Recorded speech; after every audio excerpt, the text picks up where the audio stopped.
Pregnant सास। जमाना कितना भी बदल जाए, इतना भी नहीं कि बहू घर आए और सास गर्भवती दिख जाए। देखो मीरा, माँ का पूरा ख्याल रखना है, उनसे अब काम नहीं होता है। क्यों, क्या हो गया है? तुम्हारी माँ तो हट्टी कट्टी दिख रही है, पूरी शादी में घोड़ी की तरह नाची है, अब क्यों काम नहीं होता उनसे? वो माँ प्रेग्नेंट है ना, बच्चा होने वाला है। मैं कभी भी भाई बन जाऊंगा इस साल के अंत तक। क्या बोल रहे हो? वो सर पर हाथ रखकर बैठ जाती है। यार पहले क्यों नहीं बताया? कैसा मजाक है ये? झूठ बोल रहे हो ना? हाँ, झूठ बोल रहे हो ना? तभी ससुर की आवाज आती है। बहू, पानी गरम कर दे, तेरी सास को दवाई देनी है। समय पर दवाई ना दी तो परेशानी हो जाएगी। और हाँ, जरा काजू पीस कर दूध में मिलाकर ले आना।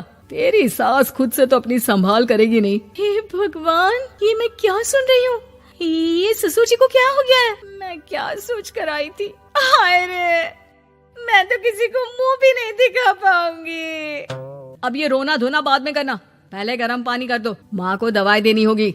और हाँ, रात को माँ के पैरों में तेल लगा देना। बहू को गुस्सा आ जाता है, वो बड़बड़ करती किचन में जाती है जहाँ उसका ससुर खड़ा होता है। एक बड़ी जिम्मेदारी है हम सबके सर ऊपर। इस उम्र में माँ बनना खतरे से खाली नहीं होता। हाँ हाँ पता है, तो क्यों बन गई माँ? अरे खतरे से कम नहीं है तो क्या जरूरत थी लल्ला पैदा करने की? कैसी बात कर रही हो बहू? क्या तुम खुश नहीं कि घर में एक नया मेहमान आएगा, छोटे छोटे पैरों से पूरे घर में घूमेगा? पिताजी, ये हाथ जोड़े आपके, आप यहाँ से जाओ। ये शायरी बाद में बताना, अभी मैं पानी गरम करके थर्मस में दे देती हूँ। सारा दिन पिलाते रहो गरम पानी। और हाँ, ये बच्चे की बात बार बार मुझसे कोई नहीं करेगा। बहू का पारा अब चढ़ा ही रहता था। वो काम तो सारा करती, लेकिन किलस किलस कर। मीरा सारे काम से फुर्सत पाकर बैठी होती है कि माँ का फोन आ जाता है। बेटा, बहुत बड़ी जिम्मेदारी है तेरे सर पर, अच्छे से निभाना। ससुराल में हर किसी को खुश रखना वैसे तो मुश्किल है, लेकिन भगवान ही हिम्मत देता है बहू को हर कुछ सहकर सबको खुश रखने की। क्या बड़बड़ किए जा रही हो माँ? जानती भी हो कि यहाँ क्या चल रहा है? मेरी सास, अरे तेरी सास तो देवी है देवी। कितने खुश हो रहे थे सारे तेरी सूरत देख देख कर। पता नहीं जैसे बहू नहीं कोई मन मांगी मुराद मिल गई हो उन लोगों को। अरे बात तो पूरी सुनो। मन मांगी बुरा तो पूरी हुई है। अरे मेरी सास को बच्चा होने वाला है, प्रेग्नेंट है वो। क्या बकवास कर रही है मीरा? ये बात किसी को कहना मत। मुझे तो बता दिया, लेकिन अब अपनी जबान सिल ले। कहाँ है तेरी सास? बात तो करा मेरी। पूछू जरा, पोता पोती खिलाने की उम्र में खुद का बच्चा खिलाने का शौक कहाँ से आ गया? और आया भी तो बताना तो चाहिए था। अब क्या नाक कटाने के लिए हम लोगों से रिश्ता जोड़ा है? रुक, तेरे पापा से बात करती हूँ। मीरा फोन रखकर लेट जाती है। वो एक सपना देखती है कि उसकी गोद में एक बच्चा खेल रहा है। भाभी की गोद में कितना खुश दिख रहा है ना, लग ही नहीं रहा कि भाभी है। मैं तेरे लिए क्या लाया हूँ, सोने की बालियाँ। तेरी शादी में तो मैं बुढ़ा हो जाऊंगा ना। अरे कैसी बात कर रहा है बेटा, इसकी जिम्मेदारी तो तू ही लेगा।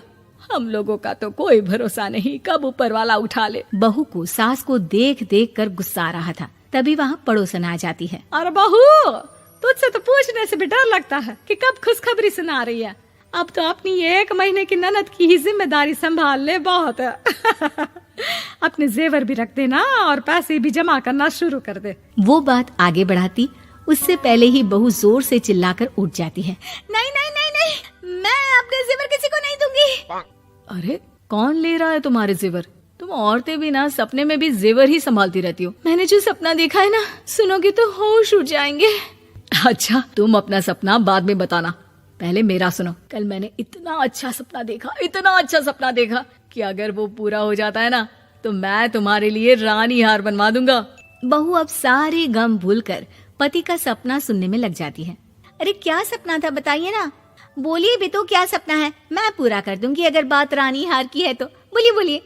मैंने रात को सपना देखा कि माँ को बेटी हुई है और मुझे बहन। सच्ची, इस घर में बेटी हो जाए तो मैं तो झूम ही उठूं। मीरा का मुंह बन जाता है।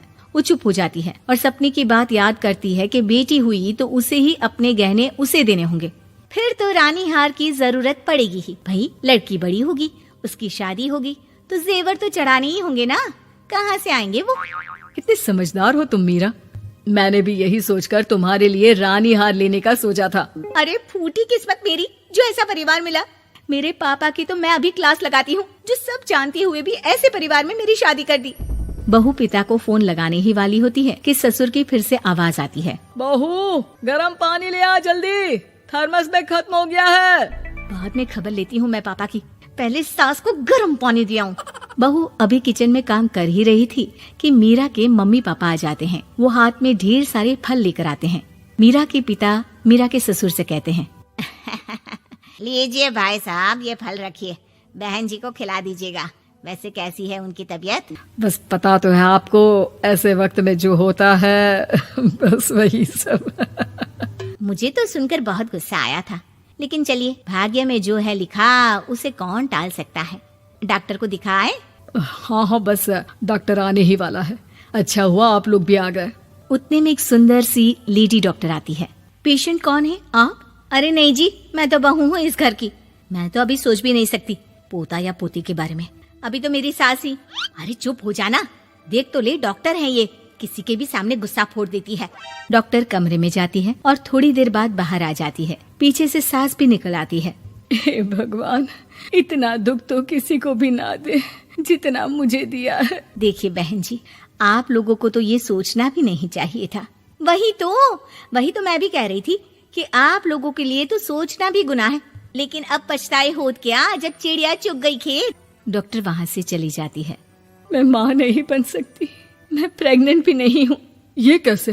तुम तो बोल रही थी कि अरे वो गैस का दर्द था और पेट भी गैस से फूल रहा था। डॉक्टर ने चूर्ण दे दिया है, गर्म पानी से फाँकना है। हाँ? मैं अभी लाती हूँ गर्म पानी। अरे मैं तो गीजर ही लगा देती हूँ। पागल ना हो जाओ।